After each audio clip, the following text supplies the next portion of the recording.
and he saveth them out of their distress. He sent his word and healed them and delivered them from their destructions. Oh, that men would praise Yahuwah for his goodness and for his wonderful works to the children of men. And let them sacrifice the sacrifices of thanksgiving and declare his works with rejoicing.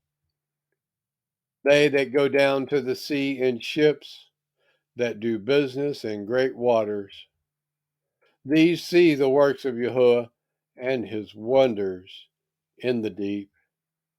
For he commandeth and raiseth the stormy wind.